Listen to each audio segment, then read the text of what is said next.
¿Podría explicar cuáles han sido sus principales contribuciones a las matemáticas puras? Sí, mi especialidad es la teoría de representaciones de grupos, que es una parte central del álgebra. Es la herramienta fundamental para estudiar las simetrías. Por ejemplo, la física cuántica no se puede entender sin la teoría de grupos o tampoco las estructuras moleculares, etc.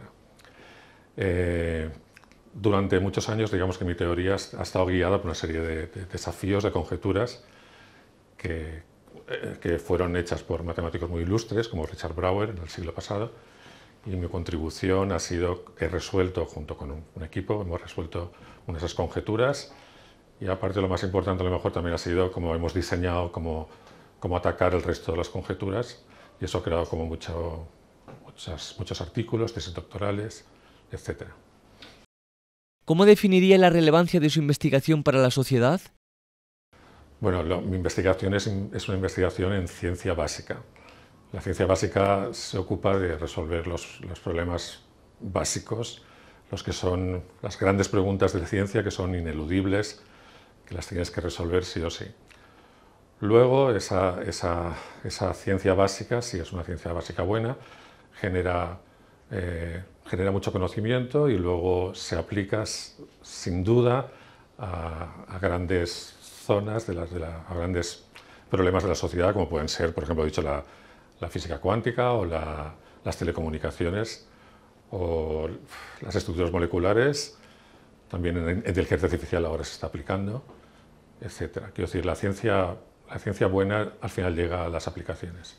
Por ejemplo, nosotros hemos creado una escuela de caracteres y representaciones que no existía antes en España, y ahora es una escuela de reconocido valor internacional. Aquí han salido gente que está dando conferencias en todo el mundo, en los sitios más relevantes, o sea que de eso estamos como muy orgullosos. ¿Podría explicarnos cuáles han sido sus principales aportaciones en el ámbito de la docencia y transferencia de conocimiento? Bueno, por ejemplo, también he escrito varios libros que se utilizan en universidades de todo el mundo, y esto ha contribuido a desarrollar, digamos, esta parte de la ciencia a muchos estudiantes, que yo considero que también es un valor fundamental. ¿Cómo nació su vocación por las matemáticas?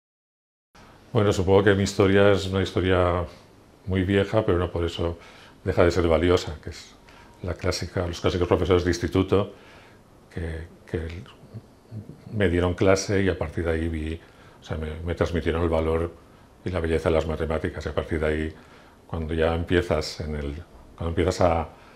a ver las matemáticas lo que son, todo lo demás palidece en comparación. Y luego ya en la facultad, digamos, tuve dos profesores extraordinarios, como Pérez Monasor, María Jesús Iranzo, que me guiaron, digamos, hasta que empecé a investigar por mí mismo. ¿Qué aspectos de su trabajo le resultan más motivadores y cuáles son los más difíciles?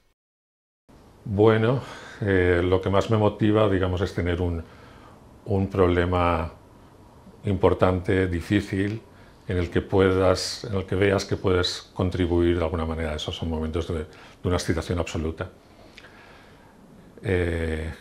Ser capaz de ver que puedes resolver un problema es de las mejores sensaciones. Luego también, bueno, dar clases a veces, cuando en determinados momentos tienes alumnos o tienes una determinada clase que ves que comulgan con lo que estás diciendo, que están también muy excitados, que están todos... Eso también son momentos muy buenos. Los más difíciles es pues, cuando has trabajado tantísimo, crees que está todo solucionado y de repente a mí me encanta como tirar todos los folios que he escrito y empezar como a escribirlo en el ordenador de forma limpia, impecable. El peor momento es cuando te das cuenta que has metido la pata en algún lugar o que has aplicado mal un teorema de otro, y entonces te viene todo abajo, todo lo que has hecho durante semanas. Entonces tienes que volver a empezar de nuevo. Son momentos muy duros, especialmente si has anunciado el resultado o si has hablado ya de esto en algún lugar y te has dado cuenta que que había un problema y que tenías que solucionarlo. Es durísimo.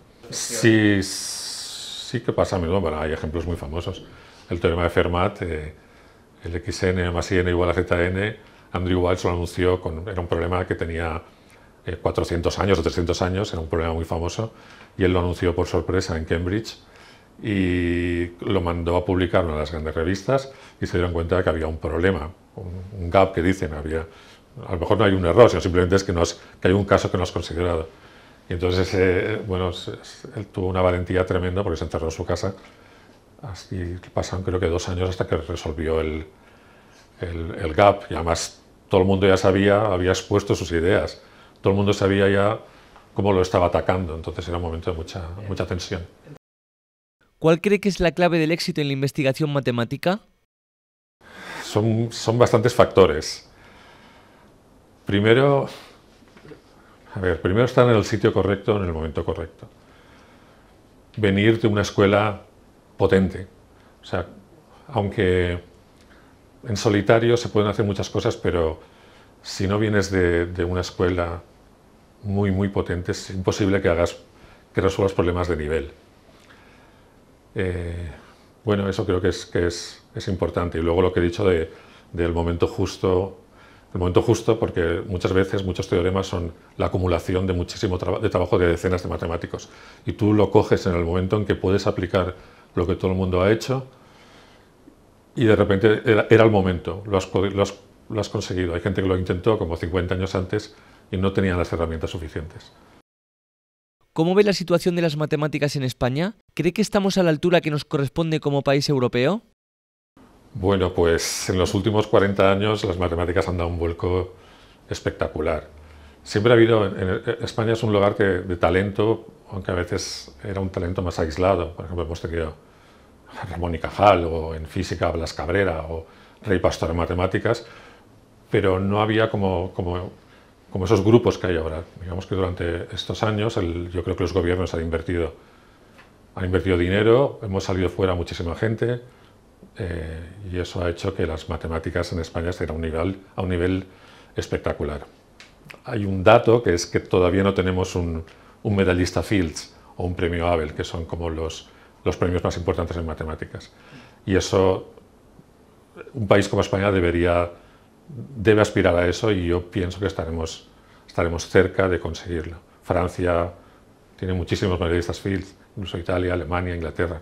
Nosotros estamos cerca, yo pienso, o sea, que soy optimista. Para el futuro, pues que yo creo que se debe seguir invirtiendo mucho dinero en matemáticas, que siempre hay retorno. ¿Cómo definiría la importancia de las matemáticas y de la cultura matemática para la sociedad del siglo XXI? Bueno, es que esto es muy fácil, porque ahora las matemáticas es la herramienta que ayuda a modelar el mundo actual. Tus teléfonos, el ChatGPT, el Google, todo lo que tú quieras son matemáticas. Sin matemáticas yo pienso que no hay nada. Aparte de eso, pues ayuda a formar a las personas, les ayuda a tener rigor. Son como cualidades indispensables y cualidades muy importantes en los seres humanos. ¿Qué significa la concesión de esta medalla para usted? Pues un gran honor, un gran reconocimiento por la trayectoria que tienen todos los anteriores colegas que la han recibido. O sea, es una medalla que tiene mucho prestigio en el panorama español, y estoy muy orgulloso de haberla recibido.